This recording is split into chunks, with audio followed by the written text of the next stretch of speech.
देश के सबसे बड़े लोकतांत्रिक बहस के शो देश की बहस में मैं दीपक चौरसिया अपने साथ जुड़ने वाले तमाम पैनलिस्ट का यानी मेहमानों का, अपने साथ जुड़ने वाले दर्शकों का, मेरे साथ जुड़ने वाले पब्लिक के मंच के सभी साथियों का वंदन करता हूं, अभिनंदन करता हूं, नमस्कार करता हूं। आप जानते हैं देश की बहस इकलौता बहस का कार्यक्रम है भारतीय टेलीविजन पर जो दर्शकों की राय के आधार पर चलता है। दर्शक ये तय करते हैं कि किस मुद्दे पर वो बहस को देखना चाहते हैं और आप दर्शक ही पब्लिक के मंच के साथ हमारे साथ सीधे लाइव अपने घरों से, अपने दफ्तरों से जुड़कर बहस की दशा और दिशा को आगे बढ़ाते हैं, इसे धार और रफ्तार देते हैं। आज पब्लिक के मंच में हमारे साथ निकिता रावत दिल्ली से जुड़ेंगे, हमारे साथ अमृता सत्यान ग्रेटर नोएडा से जुड़ेंगे, हमारे साथ नीलेश शुक्ला प्रयागराज से जुड़ेंगे, हमारे साथ सागर शर्मा गाजियाबाद से जुड़ेंगे। ये लोग हमारे साथ जुड़ेंगे और आज के बहस के मुद्दे पर अपनी राय रखेंगे। लेकिन सबसे पहले देख लेते हैं आज आपने बहस का कौन सा मुद्दा चुना है। आज का मुद्दा बहुत महत्वपूर्ण है। आज का मुद्दा है जावेद अख्तर के बयान पर क्यों बढ़ा बवाल। जावेद अख्तर इतने शानदार गीतकार हैं, कई सारे अवार्ड सरकार की तरफ से उन्हें मिल चुके हैं, लेकिन इसके बावजूद जावेद अख्तर ने आज आरएसएस, वीएचपी और बजरंग दल की तुलना एक इंटरव्यू में आज से पहले तालिबान के साथ कर दी। उसके बाद इसको लेकर बवाल जारी है। भारतीय जनता पार्टी और शिवसेना ने इसको लेकर विरोध जताया है। सामना में बाकायदा लिखा गया कि जावेद अख्तर को आरएसएस से तालिबान की तुलना नहीं करनी चाहिए क्योंकि आरएसएस एक देशभक्त संगठन है और उसकी विचारधारा हिंसक कतई नहीं है। भारतीय जनता पार्टी और आरएसएस से जुड़े हुए लोगों ने भी यही कहा। लेकिन सवाल यह है कि जावेद अख्तर ने क्या यह तुलना राजनीति के आधार पर की है या जावेद अख्तर की इसके पीछे कोई राजनीति है। पहले इसको समझ लीजिए इस पैकेज के आधार पर, उसके बाद बहस को आगे बढ़ाएंगे अपने सबसे बड़े पैनल के साथ।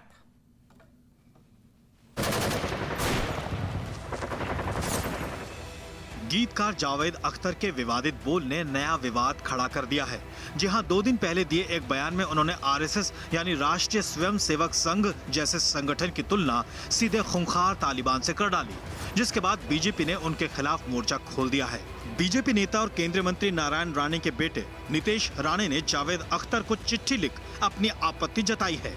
उन्होंने कहा, तालिबानी आतंकवाद के साथ हिंदू धर्म और आरएसएस की आपसी तुलना एक सुनियोजित रणनीति की तरह दिखती है। तालिबानी राजदूत के रूप में कार्य करते हुए उनकी विचारधारा को हिंदू धर्म के साथ तुलना करके महिमा मंडित किया जाता है। देश की तरक्की के लिए आरएसएस हमेशा सोचती है। उस आरएसएस के बारे में ऐसी घिनौनी बातें करते अपनी तालिबानी वृत्ति दिखाई है। शिवसेना ने भी अपने मुखपत्र सामना के जरिए गीतकार जावेद अख्तर की आलोचना की है और हिंदुत्व की तालिबान से तुलना करने को हिंदू संस्कृति का अपमान बताया है। शिवसेना ने भी साफ कहा कि आरएसएस राष्ट्रीय निर्माण वाला संगठन है। देश की किसी भी संस्था या संगठन का तालिबानियों से तुलना करना मुझे लगता है ठीक नहीं है। ये देश एक मजबूत लोकतंत्र वाला देश है। हालांकि जावेद अख्तर के बचाव में कांग्रेस नेता तारिक अनवर उतर आए हैं। जावेद अख्तर जी ने जो कहा वो बिल्कुल सही बात कही है। तालिबान जो है वो यही काम करता है कि जो उनके मर्जी के खिलाफ कोई भी अगर खड़े होने की कोशिश करता है तो उसकी आवाज़ को दबा दिया जाता है। तो यही काम आरएसएस, बीजेपी भी कर रही है। दरअसल जावेद अख्तर पहले भी कई विवादित बयान देते रहे हैं, लेकिन जावेद साहब की इस बार जुबान कुछ ज्यादा ही खराब हो गई। देश की बहस में चर्चा है कि जावेद अख्तर ने किस मानसिकता के तहत संघ जैसे देशभक्त संगठन और समाज को एकता के सूत्र में बांधने वाले संगठन को खूंखार तालिबान से तुलना कर डाली। इस तरह के विवादित बयान देने के पीछे क्या कोई एजेंडा है?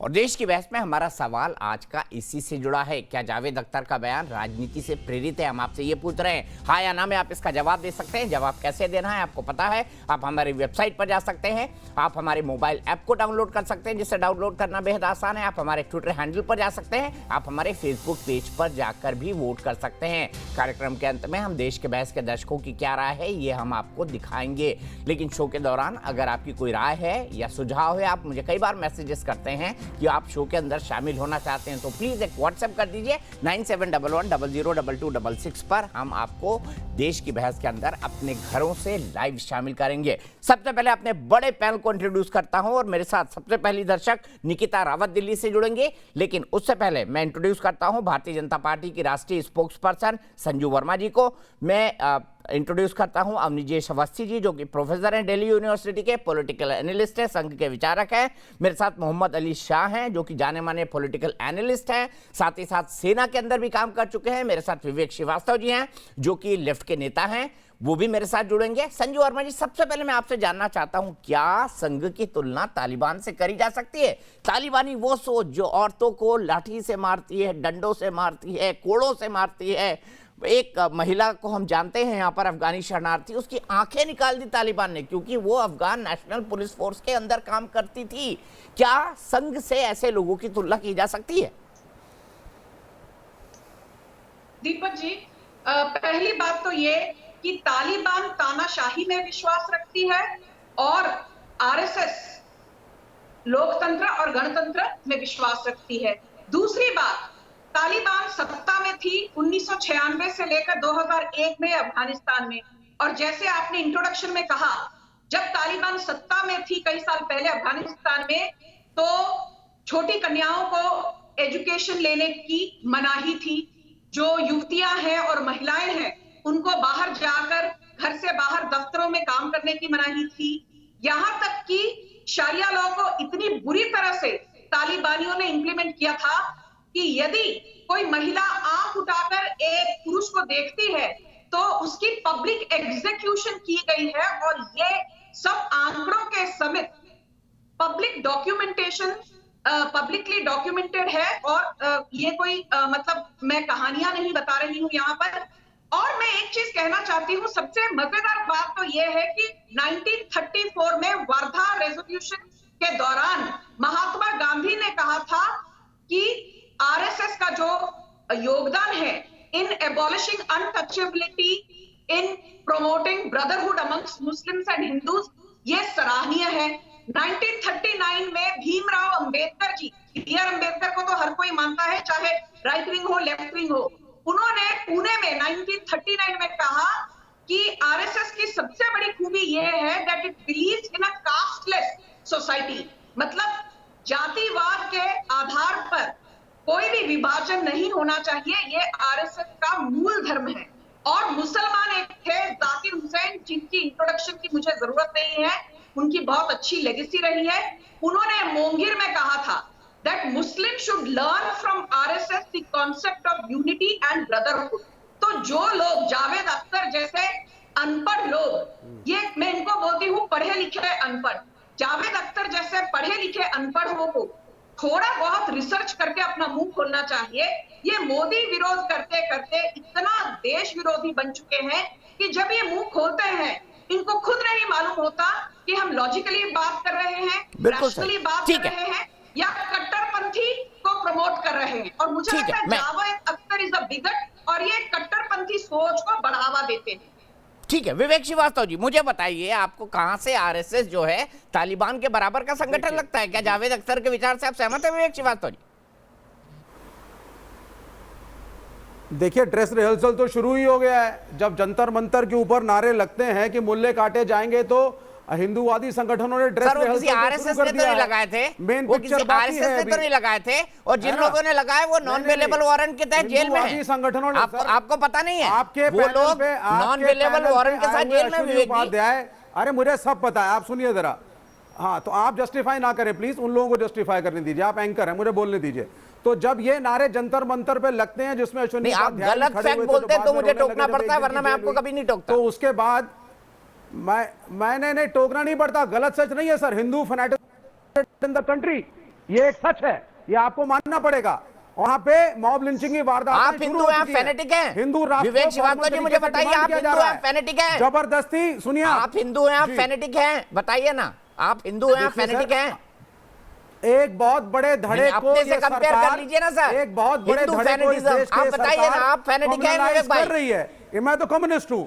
नहीं, आई एम अ कम्युनिस्ट। कम्युनिस्टों को धर्म में मत बांधिए, हम किसी धर्मों के वो नहीं। लेकिन जो हिंदुओं का एक बड़ा धड़ा है, आप उसको डरा के धमका करके कि भैया मुसलमानों का राज हो जाएगा। 14.5% मुसलमानों से 85% हिंदुओं का धर्म खतरे में आ गया। हिंदुइज्म इज इन डेंजर, सब खत्म हो जाएगा, मुगलों का साम्राज्य आ जाएगा, हिंदू अपनी जान बचाओ। और इन मुसलमानों से बचो। ये नैरेटिव आरएसएस और हिंदूवादी संगठन सेट करके वोट ला करके मोदी को सरकार में डाल रहे हैं। डेवलपमेंट में आप जीरो हैं। और गोवलकर जी की आरएसएस में और आज की आरएसएस में एक बात और आप समझ लीजिए, 1991 में जब डॉक्टर मनमोहन सिंह प्राइवेटाइजेशन की नीति लेकर के आए, हमने विरोध किया। आरएसएस ने शुरू किया था स्वदेशी जागरण मंच, जो आज सिर्फ नाम का है। प्रधानमंत्री मोदी 100% एफडीआई की बात कर रहे हैं। इकोनॉमिक्स में आप हट चुके हैं अपने ढर्रे से, आप सिर्फ बिजनेसमैनों की दलाली कर रहे हैं और एक रिलीजियस फैनेटिज्म को बढ़ा करके वोट्स को लेने की कोशिश कर रहे हैं। ठीक है, ये क्योंकि डेवलपमेंट की पॉलिटिक्स पे संजू वर्मा जी, ये कम्युनिस्ट है, फैनेटिक नहीं, लेकिन हिंदू फैनेटिक है के हिसाब से। आपको इसमें कॉन्ट्रडिक्शन नहीं लगता? हिंदू फैनेटिक नहीं है, हिंदुओं को फैनेटिक बनाने की कोशिश की जा रही है। आपने कहा हिंदू फैनेटिक है, मुसलमानों के बीच में डिवाइड क्रिएट करके। संजू वर्मा को बोलिए, संजू जी जवाब दें, फिर मैं गोडसे को डिनाउंस करें। अली भाई के पास जाऊंगा, फिर मैं अली भाई के पास जाऊंगा और अमरीश जी के पास जाऊंगा। तो बोले कि गोडसे मुर्दाबाद। नहीं, पहले बोल दें गोडसे मुर्दाबाद, अगर ये गांधी को रियलाइज कर रही है तो। और भीमराव अंबेडकर ने साफ कहा था, और कॉमरेड भगत सिंह ने भी साफ कहा था। ठीक है, अच्छा विवेक भाई सुन लीजिए ना, अब हम अपने आर्गुमेंट छोटे छोटे रखते हैं ताकि आसानी से एक दूसरे की बात का जवाब दे सके, काउंटर कर सके। जी दीपक जी, मैंने विवेक श्रीवास्तव की बात को बड़े ध्यान से सुना। मैं सिर्फ एक चीज कहना चाहती हूँ, ये बीजेपी नहीं कह रही, ये आरएसएस नहीं कह रही, दुनिया की सबसे बड़ी ऑर्गेनाइजेशन जिसको हर कोई मानता है, यूनाइटेड नेशंस ने कहा है कि दुनिया की 10 सबसे बड़ी जो आतंकवादी संगठन है, 10 biggest terror organisations, 9 out of 10 have Muslim DNA, radical Islamist DNA. तो रैडिकल इस्लाम को जो लोग हामी नहीं भरना चाहते कि भाई ये एग्जिस्ट करता है, और शुतुरमुर्ग की तरह अपने सर को नीचे रखकर ये कहते हैं कि सैफरन टेरर तो है पर रैडिकल इस्लामिस्ट जैसा कोई आतंक या टेरर है नहीं। मैं कहती हूँ इनके जैसा बड़ा कोई हिपोक्रेट है ही नहीं। थैंक यू, अपना सच्चा चेहरा इस्लामोफोबिया दिखाने के लिए बहुत बहुत शुक्रिया। मैं चाहता था आप ये बोले और आपने बोला। इस्लामोफोबिक है क्या? हाँ, आप इस्लामोफोबिक हैं, आरएसएस इस्लामोफोबिक है, और आप लोग भाईचारे में विश्वास नहीं करते। नहीं, क्या ये सच नहीं है विवेक जी? मेरा एक काउंटर सवाल है संजू जी से भी, आपसे भी है। क्या ये सच नहीं है कि दुनिया के टॉप 10 आतंकवादी संगठन में से ज्यादातर इस्लामिक रेडिकल्स हैं?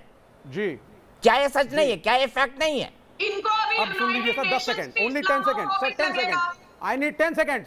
हाँ बोलिए ना, बोलिए, फिर मैं अली भाई के पास चलूंगा। 250 साल हुए हैं यूनाइटेड स्टेट्स ऑफ अमेरिका को आजाद हुए, 250 साल हुए हैं, जिसमें से 225 साल यूनाइटेड स्टेट्स ऑफ अमेरिका सिर्फ युद्ध में रहा है। चाहे वियतनाम हो, यूनाइटेड स्टेट्स ऑफ अमेरिका एक टेररिस्ट स्टेट है। वो यूनाइटेड नेशन की बात कर रही है, यूनाइटेड स्टेट्स ऑफ अमेरिका की नहीं, वो यूनाइटेड नेशन की बात कर रही है विवेक श्रीवास्तव जी। तो जब आप विवेक श्रीवास्तव जी, वो यूनाइटेड नेशन की बात कर रही है, यूनाइटेड स्टेट्स की नहीं, अमेरिका की बात नहीं कर रही है। वो यूनाइटेड नेशन की बात कर रही है, संयुक्त राष्ट्र की बात कर रही है, संयुक्त राष्ट्र अमेरिका की बात नहीं कर रही है। मतलब कम्युनिस्ट चश्मा क्या होता है? मैं सीधे अली भाई के पास चलता हूँ। अली भाई मुझे बताइए, क्या आप जावेद अख्तर के बयान से सहमत है? क्या आपको भी लगता है कि आरएसएस, वीएचपी, बजरंग दल, इनकी तुलना तालिबान से की जानी चाहिए?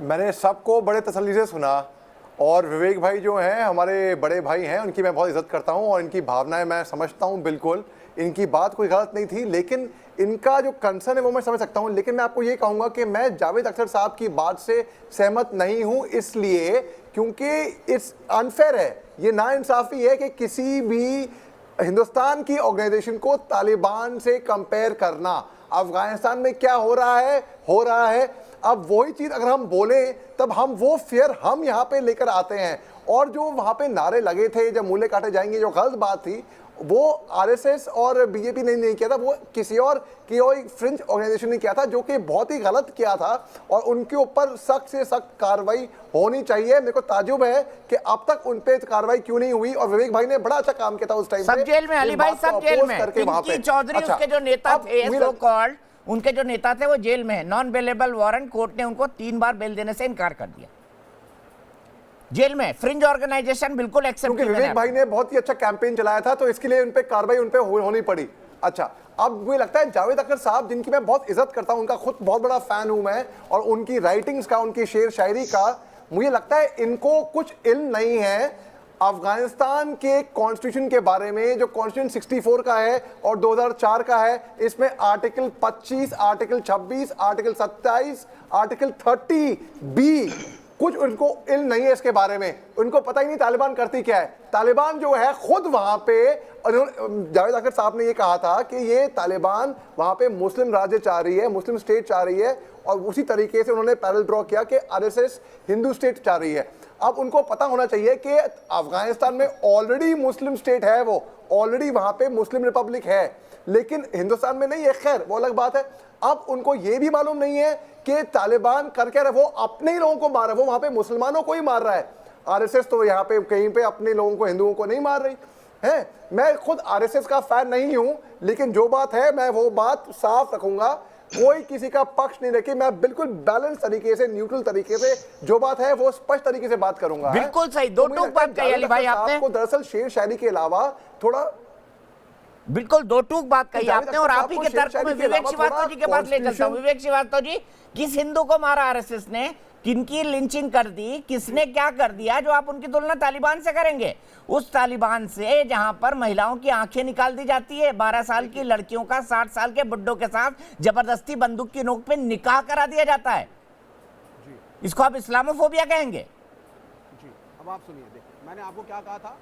मैंने कहा था ड्रेस रिहर्सल तो शुरू हो चुका है। अब आपके ये क्या बात हुई भाई? आज एक एग्जांपल बता दीजिए जब आरएसएस ने तालिबान की तरह बिहेव किया, एक एग्जांपल बता दीजिए मुझे भाई, मेरे को। और जब हिंदुस्तान के कानून के हिसाब से जिन लोगों ने वो किया उसको सजा ना मिली हो, एक एग्जांपल बता दीजिए ना। जी ठीक है, तो अब आप मुझे, हाँ, मुझे बोलने दीजिए आप पहले।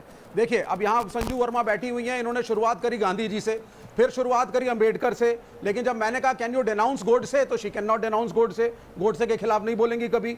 आगे बढ़ते हैं, फिर उसके बाद ये इस्लामोफोबिया पे पहुंच गई। इन्होंने बोला साहब ये मुसलमान खराब होते हैं, देखिए पे सारा का सारा आतंकवाद जो है वो तो मुसलमान फैला रहे हैं। मैंने कहा कि America is the creation of Islamic terrorism, Taliban was created by America.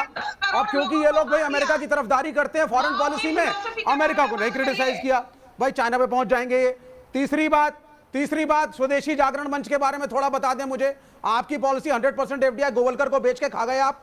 आपने एक नया आरएसएस खड़ा करा है, उसके अंदर आपकी economic policy, defence policy, foreign policy स्वदेशी हमें दिखती नहीं। विवेक जी, सम्मान के दायरे में रह के बात कीजिए ना। अब जो सम्मान के दायरे में, सबके साथ, हम सबके साथ सम्मान के दायरे में बात करें। मैंने तो कौन सी मैंने किसका सम्मान नहीं हुआ?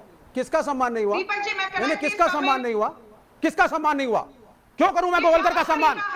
क्यों करूं मैं गोवलकर का सम्मान? और क्यों करूं मैं आरएसएस का सम्मान? मैं कम्युनिस्ट हूं और मैं देश के कॉन्स्टिट्यूशन में बिलीव करता हूं। मैं नहीं सम्मान करता उन विचारधाराओं को जो देश को तोड़ना चाहती है। मैं भारत का सम्मान करता हूं, भारत के संविधान का सम्मान करता हूं। गोडसे का सम्मान करूंगी इनकी तरह? डिनाउंस करें गोडसे को, ये नहीं करेंगी। ये इस्लामोफोबिया को लेकर के बैठी है, ये करें डिनाउंस हिंदू राष्ट्र को। आप डिनाउंस करिए हिंदू राष्ट्र को, आप बोलिए कॉन्स्टिट्यूशन, तब मैं आपको सम्मान दूंगा। आप डिनाउंस करिए राष्ट्र को, आप बोलिए कॉन्स्टिट्यूशन सेकुलर और रहेगा, मैं दूंगा सम्मान सबको। किसी को कोई गाली नहीं दे रहा है। आप कंसेप्चुअली गलत और कम्युनल लोग हैं। आप लोग कम्युनल एक संगठन है और कम्युनल राजनीति को बढ़ावा दे करके वोट पोलराइज करके आप वोट लेते हैं। इस्लामोफोबिया आपका डीएनए है। हिंदू राष्ट्र को आप, madam I don't need your certificate, I don't need your certificate, I don't need your certificate. इस देश के कॉन्स्टिट्यूशन पे स्वेयर करता हूं, इस देश के कॉन्स्टिट्यूशन को मानता हूं। वैलेंटाइन डे पे जाकर के जब बजरंग दल लड़के लड़कियों को रोकता है तो क्या वो तालिबानी सोच नहीं है? वैलेंटाइन डे मनाएंगे आप मैडम? आप वैलेंटाइन डे के फेवर में हैं?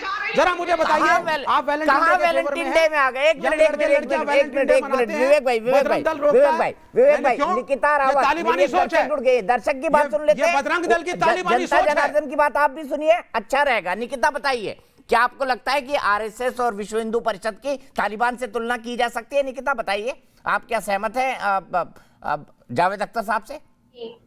नहीं, जावेद अख्तर सर ने जो स्टेटमेंट बयां करी है कि तालिबान और आरएसएस की तुलना जो उन्होंने एक साथ करी है वो उसके बाद से सहमत नहीं है, क्योंकि हमारा जो देश है वो पूरा एक सेक्युलर और डेमोक्रेटिक कंट्री है और उसमें इसका मतलब हुआ कि हम किसी को भी सेक्स, कास्ट, रिलीजन उसके बेसिस पे डिस्क्रिमिनेट, तो आरएसएस तो हमारे सपोर्ट करता है ना, तो उसको हम तालिबान के साथ तुलना कैसे?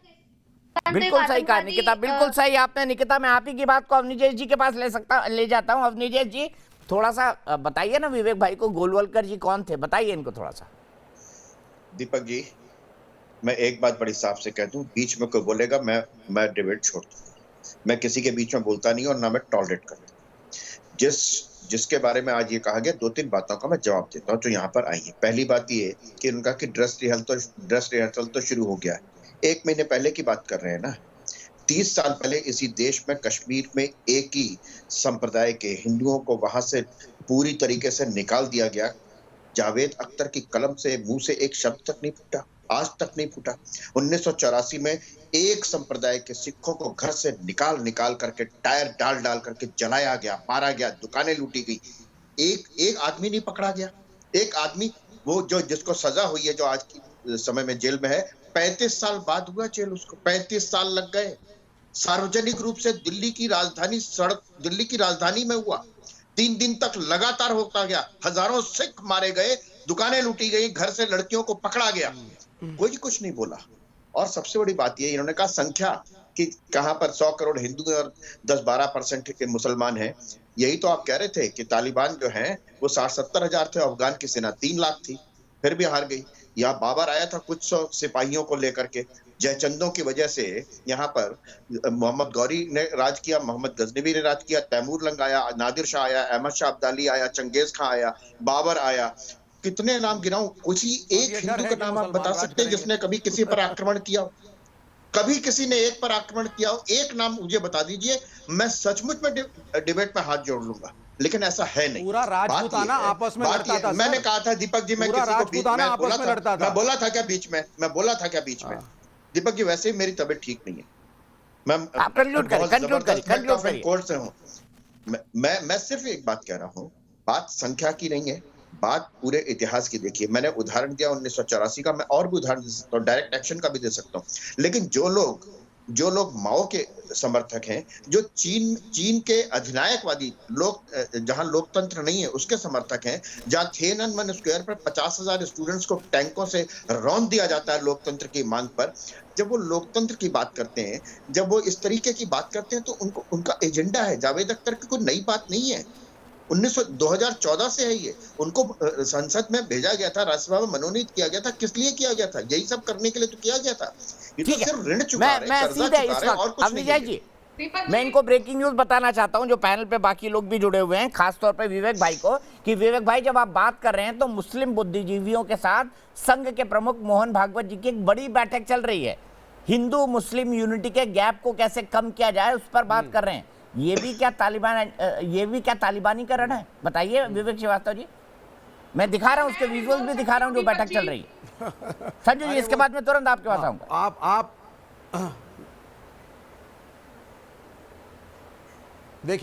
देखिए ऐसा है, ऐसी मीटिंगों के चलने से कभी शेर और बकरी में मित्रता नहीं हुई है। एक बात को आप समझ लीजिए। तो आप मान रहे शेर और बकरी में मित्रता नहीं हो सकती, हिंदू और मुसलमान में मित्रता नहीं हो सकती, आप मान के चल रहे हैं? नहीं, यही कम्युनिज्म की फिलॉसफी है। आपने बिल्कुल हो सकती है। आपकी मानसिकता जो शेर वाली है उसको बदलिए, शेर वाली मानसिकता को बदलिए और मित्रता की मानसिकता रखिए। वो तब होगी जब आप अपने एजेंडे में से हिंदू राष्ट्र के बजाय एक सेक्युलर इंडिया के कॉन्सेप्ट को प्रमोट। हर कोई खड़ा होकर के आरएसएस के लिए ताली बजाएगा, मैं भी बजाऊंगा, इस साथ में सब। आप पहले अपने हेट के एजेंडा को साइड में रख के एक यूनिफाइड डाइवर्स इंडिया है उसको एक्सेप्ट करें, उसके अंदर यूनिटी की बात करें, यूनिटी एंड डाइवर्सिटी की, हिंदू मुस्लिम एकता की बात करें, और ये राष्ट्र सबका है। मुझे संजू वर्मा जी, मुझे स्मरण में नहीं आता जो गोडसे की विचारधारा है, जब आरएसएस ने ये कहा हो कि हम सेक्युलर इंडिया को मानते ही नहीं, विवेक श्रीवास्तव क्यों जोर देकर इस बात को बोल रहे हैं? दीपक जी, अब मेरी तो बोल देना ये कि हिंदू राष्ट्र एक गलत कॉन्सेप्ट है, कंसेप्ट ही गलत है, बोल दें, मैं मानूंगा। दीपक जी, मैं तभी बोलूंगी यदि आप हिंदू राष्ट्र कॉन्सेप्ट को मैडम डिनाउंस कर दीजिए। मैं यहाँ पे आपका सम्मान बहुत, हाँ बोलिए। नहीं मत जाइए नहीं, मैं can you- because you are not able to control him. ना नहीं वो नहीं बोल रहा, आप बोलिए आप बोलिए ये क्या तरीका है डिबेट का? मैं जैसे बोलने लगती हूँ बीच में आते हो और आप इनको कंट्रोल नहीं कर पाते, दूसरों को आप भाषण देते हो कि संजू जी बार मत बोलिए, टोकिए मत। विवेक श्रीवास्तव को आपने खुली छूट देकर रखी है कि जाओ और डिबेट में जो करना करो। ये क्या तरीका है डिबेट का? बिल्कुल नहीं दे रखी संजू जी, वो चुप बैठे हैं, बिल्कुल चुप बैठे हैं। देखिए ना, आप जब से बोल रहे हैं बोल नहीं रहे हो, एक बार बोले फिर रुक गए हो। आप बोलिए। विवेक श्रीवास्तव बीच में टोकेंगे तो मैं डिबेट छोड़ के जाऊंगी, इतना आप सुन लीजिए। Thank you. पहली बात तो ये, अल्लाहू अकबर बोल के चार्ली हेब्डो अटैक किसने करवाया? रेडिकल इस्लामिस्ट ने। ब्रसल्स बॉम्बिंग किसने करवाई? रेडिकल इस्लामिस्ट ने। ऑरलैंडो नाइट क्लब शूटिंग किसने करवाई? रेडिकल इस्लामिस्ट ने।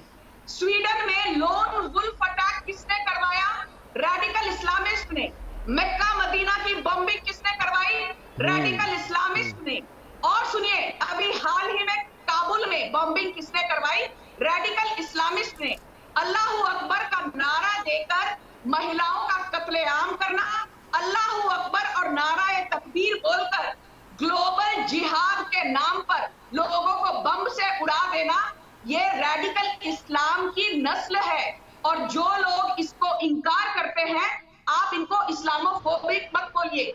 हम सच बोल रहे हैं और आपको सच कड़वा लगता है।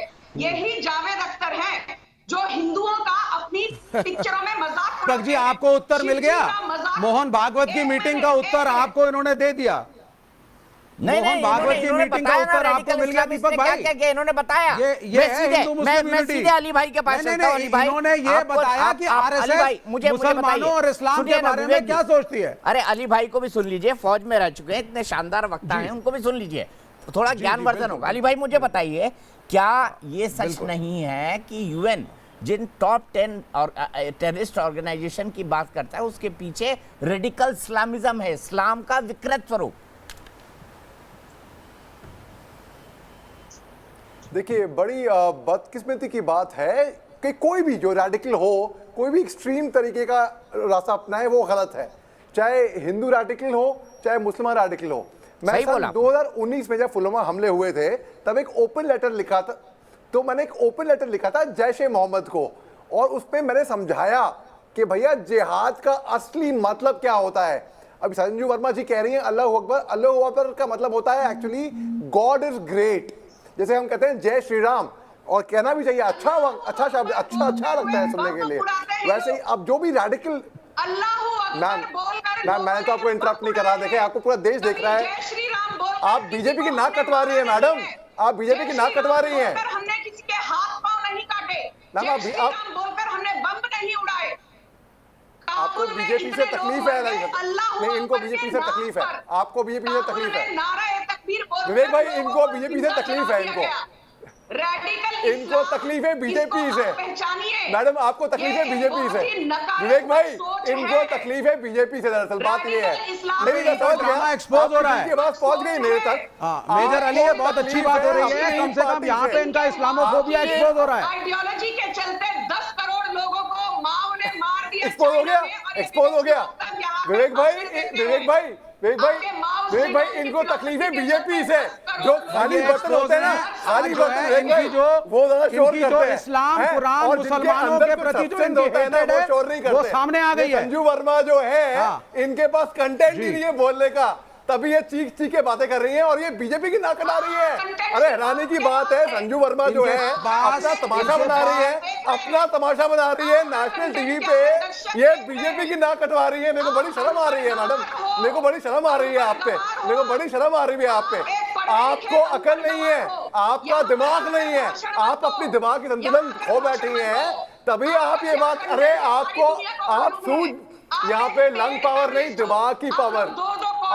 आवाज तेज मत करिए, दिमाग को तेज करिए अपना है। अब मैं आपको समझाता हूँ, अगर आपको बीजेपी से कोई तकलीफ है, उन्होंने आपको पोजीशन नहीं दी, इनकी तकलीफ क्या है मैं बताता हूँ। इनकी तकलीफ क्या है? इनकी तकलीफ ये है, इनको लगता है कि बीजेपी इनको प्रवक्ता नहीं, इनको मिनिस्टर बनाए है, और मिनिस्टर बनाया नहीं, केवल प्रवक्ता बना रखा है, इसलिए आपको तकलीफ हो रही है। आप मोदी जी के अगर खिलाफ आपको एक अच्छा प्रवक्ता बनना है ना, सबसे पहले आपको एक अच्छा लिस्टर बनना चाहिए, एक बातों की सुननी चाहिए। ये विवेक भाई जी थे तो बहस करनी भाई, विवेक भाई ने अच्छा दोनों झगड़िए मत, जनता जनार्दन की आवाज सुनिए। मेरे एक दर्शक अली भाई संजू जी, मेरी एक दर्शक अमृता सत्य ग्रेटर नोएडा से जुड़ गई है, उनकी राय जान लेते हैं, जनता क्या सोचती है मुद्दे के बारे में वो भी समझ लेते हैं, फिर मैं पैनलिस्ट के बाद वापस आऊंगा। अमृता बताइए, क्या जावेद साहब ने सही कहा कि भाई आरएसएस और तालिबान दोनों एक तरह के हैं? नहीं, मुझे लगता है कि जावेद अख्तर साहब ने जो आरएसएस, वीएचपी और बजरंग दल की तुलना तालिबान से की है, वो किसी भी प्रकार से मान्य नहीं है, क्योंकि आरएसएस एक देशभक्त स्थिति है और तालिबान जिस रास्ते पे चल रहा है वो क्रूरता से भरा है और उन लोगों में बिल्कुल भी इंसानियत या दया भाव नहीं है। ठीक है, बहुत बहुत अच्छा बोला अमृता, आपने बहुत सुंदरता के साथ आपने बात कही। और इसी बीच मेरे साथ सीधे नितेश राणे जुड़ गए हैं, जो कि भारतीय जनता पार्टी के नेता हैं। सीधे नितेश के पास चलते हैं। नितेश, आपने जावेद साहब को एक पत्र लिखा है, क्यों और आपको क्या लगता है कि ये एजेंडा राजनीति से प्रेरित है? अगर ऐसा कहा है जावेद साहब ने तो उसके पीछे क्या राजनीति नजर आ रही है आपको? नहीं, जावेद साहब ने हमेशा जब ये इस तरह की वक्तव्य की है तो उनको कुछ ना कुछ तो उसमें से कॉन्स्पिरेसी हमको हमेशा दिखती है। जावेद साहब ने कभी भी जब भी ट्रिपल तलाक का निर्णय आया तभी जावेद साहब ने भूमिका कभी कुछ ली नहीं, उन्होंने कभी प्रशंसा की नहीं, कभी भी वो और उनके फैमिली ने, अख्तर फैमिली ने कभी भी मुसलमान भाइयों और मुसलमान समाज के लिए अलग से कुछ तो विधायक और सोशल काम करने की, मदद करने की कभी कुछ कोशिश की नहीं है, कभी कुछ हमको सुनाई में नहीं आया है। उनको इस तरीके का वक्तव्य देके कुछ तो षड्यंत्र रचने की कोशिश कर रहे हैं। इस तरह के सीधा इसका संदेश हमको दिख रहा है। जावेद साहब ने जिस तरीके से पूरी मुझे आरएसएस हो, बजरंग दल हो और विश्व हिंदू परिषद की तुलना की है, मुझे ऐसा उनको पूछना है कि इस तरीके का वक्तव्य वो पाकिस्तान और तालिबान में जाके कर सकते हैं क्या? और इस तरीके का वक्तव्य देने के बाद उनको उधर 1 मिनट खड़ा भी होने देंगे क्या? और उनको इस तरीके का वक्तव्य किस हिसाब से दे रहे वो भी हमको समझ में नहीं आ रहा है, क्योंकि जो कुछ आज तालिबान में हो रहा है, जो जिस तरीके के महिलाओं के ऊपर, छोटे बच्चों के ऊपर जिस तरीके के उनका ये सब जो कहानियां हम लोग सुन रहे हैं, कौन सी उस तरीके के हादसे हमारे देश में हुए, ये जावेद साहब ने बताना चाहिए। इसलिए मैंने उनको एक खुला पत्र लिख के इतना ही पूछा है कि आप हमारे साथ डिबेट करने आइए, आप किसी भी न्यूज रूम में हमारे साथ आइए और बताइए ना कि तालिबान के तरीके से कौन सी ऐसी हादसा है ना हमारे देश में हुई है जिसका डायरेक्ट लिंक आरएसएस, विश्व हिंदू परिषद और बजरंग दल से है।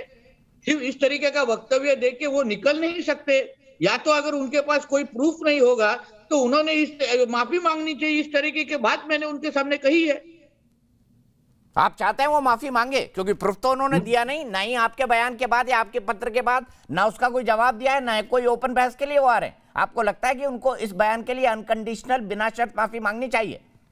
नहीं, क्योंकि अगर उनको ये वक्तव्य देने के बाद अगर वो किसी भी संस्थाओं का अगर तुलना अगर तालिबान के साथ कर रहे हैं और अगर उनके पास कोई प्रूफ नहीं है तो माफी मांगनी चाहिए ना। फिर कौन से बलबूते के ऊपर वो कह रहे हैं कि आरएसएस, विश्व हिंदू परिषद और बजरंग दल तालिबान जिस तरह है? क्या हो रहा है आज तालिबान में? जावेद अख्तर साहब को मालूम है? या तो 2-3 दिन जाके रह के आए तालिबान में, और फिर बताइए कि उसमें और जो हमारे देश में हो रहे हैं उसमें क्या फर्क है। आज आरएसएस हो, विश्व हिंदू परिषद हो, बजरंग दल हो, वो जिस तरीके से देश में अलग अलग विधायक काम कर रहे हैं, लोगों को मदद करने का काम कर रहे हैं, तो उस तरीके का कौन सी चीज तालिबान में हो रही है? और जावेद अख्तर जी को क्या मालूम है तालिबान में क्या चल रहा है? इसलिए जाके आ जाए वहां से 2-4 दिन, हफ्ते भर में अपने पूरे फैमिली को जाके लेके जाए, उधर रह के आप वापिस आए और बताए हमको।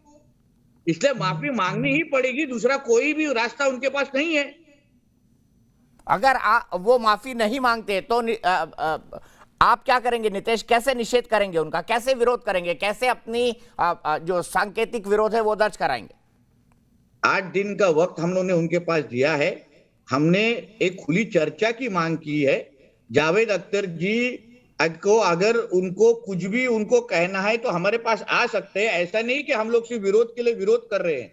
आज हम देश को ये भी बताना चाहते हैं कि जावेद अख्तर जी को हम बात करने का मौका दे रहे हैं। अगर उन्होंने कल कुछ भी उसके पास ध्यान ही नहीं दिया तो उनको ध्यान कैसे उनके पर लाना है ये हमको अच्छी तरह से मालूम है।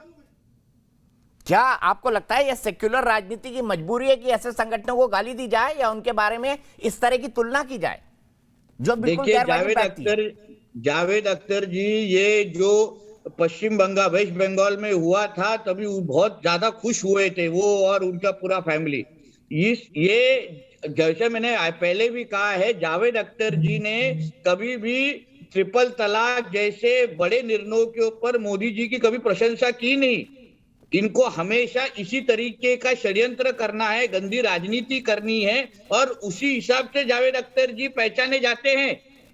तो मुझे ऐसा लगता है कि जावेद अख्तर जी का इस बयान के पीछे एक बहुत बड़ा षड्यंत्र है। और उसके साथ भी मैं ये भी कहना चाहता हूं दीपक जी कि वो इस तरीके का षड्यंत्र, इस तरीके का वक्तव्य क्यों दे पाते हैं? क्योंकि महाराष्ट्र में एक ऐसी सरकार बैठी है उद्धव ठाकरे जी के नेतृत्व में जो इस तरीके के वक्तव्यों को प्रोत्साहन देती है। आज इस तरीके का वक्तव्य वो उत्तर प्रदेश में जाके नहीं दे सकेंगे, मध्य प्रदेश में जाके नहीं दे सकेंगे, वो सिर्फ महाराष्ट्र में दे सकते हैं, वो सिर्फ अपना वेस्ट बंगाल में दे सकते हैं, झारखंड में दे सकते हैं। और महाराष्ट्र में शिवसेना की जो सरकार है वो उसमें उनको मदद कर रही है, इसलिए जावेद अख्तर इस तरीके का वक्तव्य दे सकते हैं। ठीक है, बहुत बहुत शुक्रिया नीतीश, क्योंकि शिवसेना ने भी आज सामना में उनका ओपन तौर पर विरोध किया है। तो मुझे नहीं लगता कि हम इसमें राजनीति का समावेश करें, लेकिन ये भी एक फैक्ट है कि इसके पीछे का पॉलिटिकल मकसद क्या है। नए पैनल को इंट्रोड्यूस करता हूं। कौन कौन मेरे साथ जुड़ गए? मनोज यादव जी जुड़ गए, भारतीय जनता पार्टी के राष्ट्रीय प्रवक्ता अवनीश अवस्थी जी बने हुए हैं, मोहम्मद अली शाह साहब बने हुए हैं मेरे साथ, और विवेक श्रीवास्तव बने हुए हैं। अली, मैं आपके पास आना चाहूंगा और आपसे सीधे मांगना चाहूंगा कि भाई जो लोग ये बातें करते हैं उनको थोड़ा सा तो ये भी सोचना चाहिए कि चलिए थोड़े दिन अफगानिस्तान में रह के आते हैं, थोड़े दिन काबुल कंदार घूमते हैं, फिर करते हैं कि क्या तुलना होनी चाहिए। विवेक भाई, आप भी थोड़े दिन घुमाइए। वरना उनको इंडिया में धमकाया जाएगा, उनके घर का घेराव किया जाएगा, अगर मुख्यमंत्री बीजेपी का होगा तो जेल में डाला जाएगा। फ्रीडम ऑफ एक्सप्रेशन होता नहीं है। सुनिए, फ्रीडम ऑफ एक्सप्रेशन की कोई कहानी नहीं है। योगी के उत्तर प्रदेश में आओ तो आरएसएस अच्छा है कि तालिबान अच्छा है? अपनी बहन बेटियों को एक बार तालिबान भेज तो भैया, तालिबान को एक्नॉलेजमेंट तो यूनाइटेड नेशन सिक्योरिटी काउंसिल में आपने दी है। अरे भाई, चीनी यूनाइटेड नेशन सिक्योरिटी काउंसिल में तालिबान को मान्यता तो मोदी साहब ने दी है। तो आप कंफ्यूज हैं, आपको बीजेपी की लाइन ही नहीं पता है। You don't even know the Indian government line. अरे भाई, जो चीनी एजेंट है, सुनो चीनी एजेंट तरीके से एक बात सुन लो। अगर आरएसएस की तुलना करना चाह रहे हो तो कोई चीनी एजेंट नहीं है। इमैच्योरिटी से बात मत करो, मैच्योरिटी से थोड़ा बात करिए। फ्रीडम ऑफ एक्सप्रेशन इस देश में है। जावेद अख्तर एक सम्मानित इंटेलेक्चुअल है और उनको धमकाना गलत है। राष्ट्रीय स्वयंसेवक में राष्ट्रीय महिला सेवा। अच्छा, एक सवाल में Manoj Yadav ji, freedom of expression की बात की इन्होंने। मैं एक बात जानना चाहता हूँ। अली, मैं आपके पास 1 मिनट के अंदर आ रहा हूँ। विवेक भाई, मुझे बताइए, चाइना में फ्रीडम ऑफ एक्सप्रेशन है ना?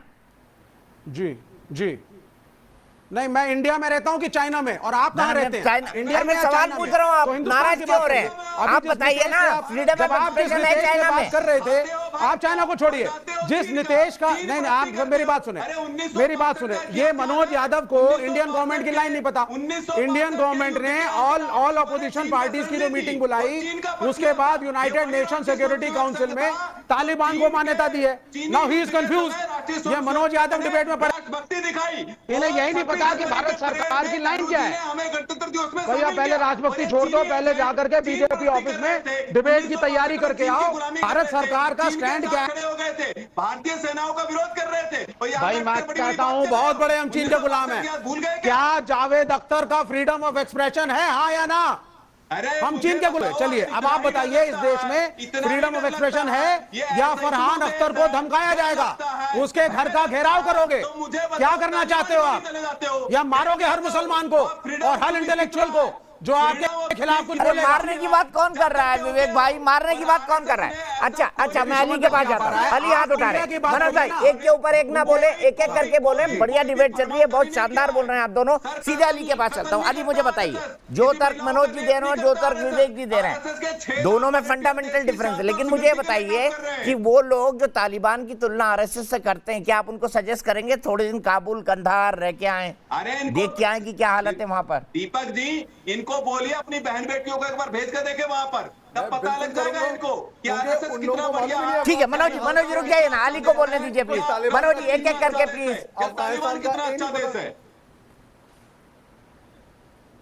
जो लोग हिंदुस्तान की अफगानिस्तान से तुलना करते हैं या हिंदुस्तान के संगठनों की तालिबान से तुलना करते हैं, उनको मैं कहूंगा आप जाइए, जरूरी नहीं है कि वहां रह के आइए।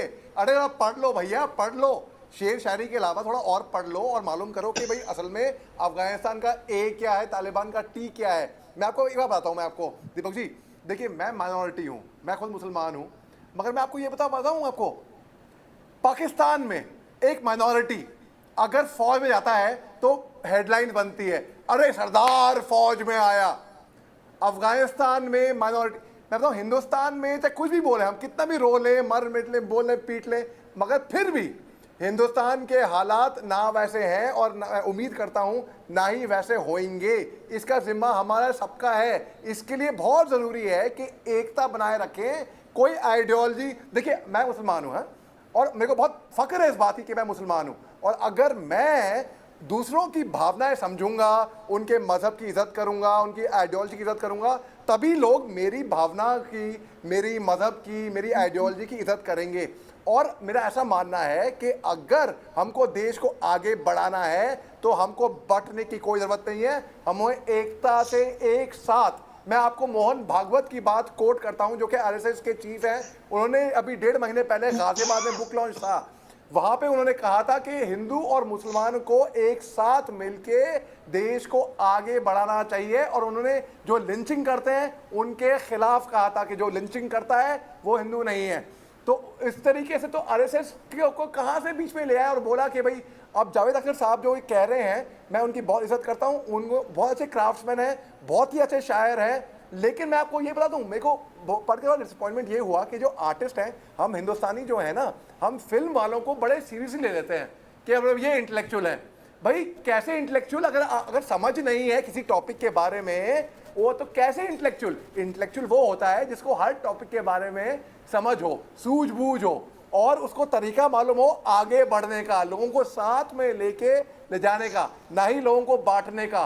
तो मैं ये कतई नहीं मान सकता कि अब देखिए विवेक भाई, सच्चे फौजी अली शाह, सच्चे फौजी और सच्ची बात कर रहे हैं आप, लेकिन बात कर रहे हैं एजेंडे के साथ। आपको भी अली शाह से कुछ सीखना चाहिए। दैट इज बिल्कुल नहीं, बिल्कुल नहीं, मुझे सीखने की जरूरत है। उसका रीजन ये है, देखिए अभी मोहम्मद अली शाह को ये भी समझना चाहिए कि इस पैनल पे बैठ के आप ही की संजू वर्मा ने और उसके बाद आरएसएस के जो प्रवक्ता हैं किस तरीके से ग्लोबल इस्लामिक जिहाद, इस्लामोफोबिया की बात करी है।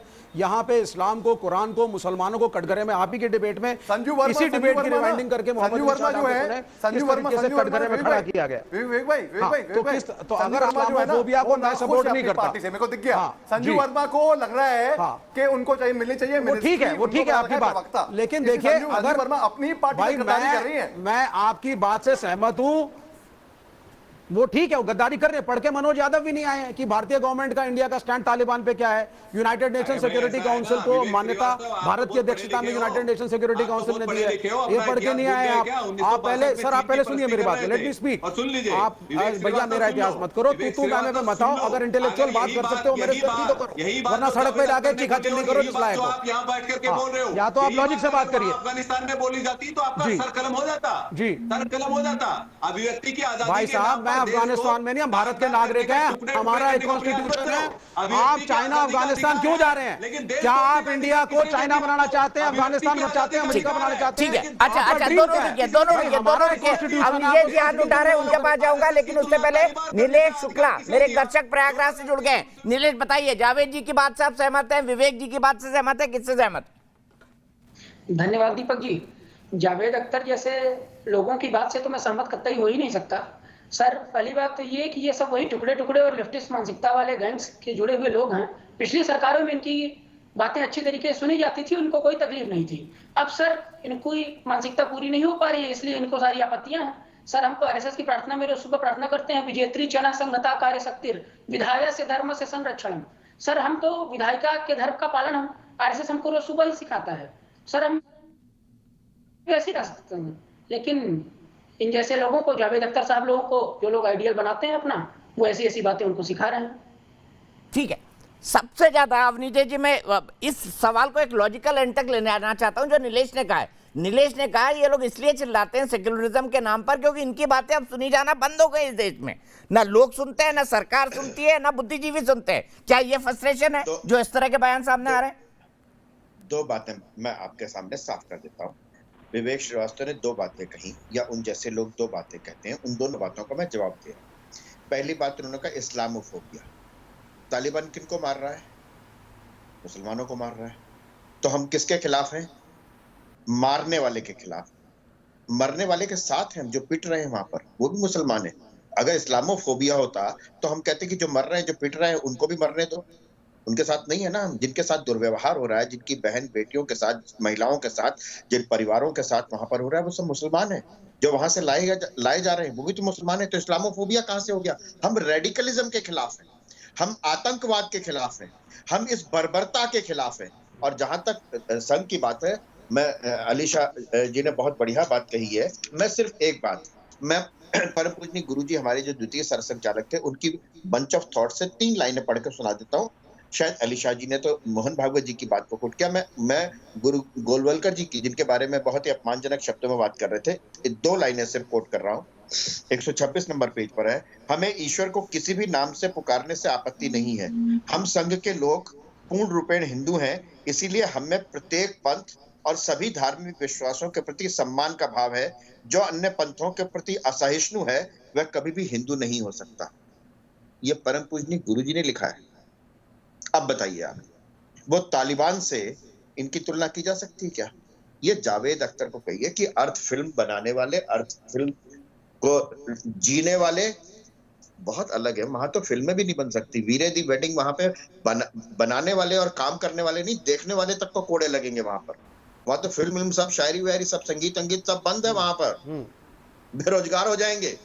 आप कह रहे हैं कि अफगानिस्तान चले जाएं। अरे काहे को जाएंगे भाई? तो सर अरे काहे को जाएंगे वहां? ये गीत संगीत सब बंद है वहां। विवेक जी, संगीत सब बंद है सरकार ने दी है। तो मैं दीपक जी, मैं किसी के बीच में बोलता नहीं हूँ। गलत बोल रहे हैं। मैं दीपक जी, मैं किसी के बीच में बोलता नहीं हूँ। आप सुने, वहां पर अगर हिंदुस्तान का हर नागरिक उसके साथ खड़ा है, जिसको तालिबानी मार रहे हैं, तो वो मुसलमान है। अच्छा ठीक है, ठीक है। देखिए अवनीश जी ने क्या बात कही, विवेक जी सुनिए ना, लॉजिक सुनिए उनका।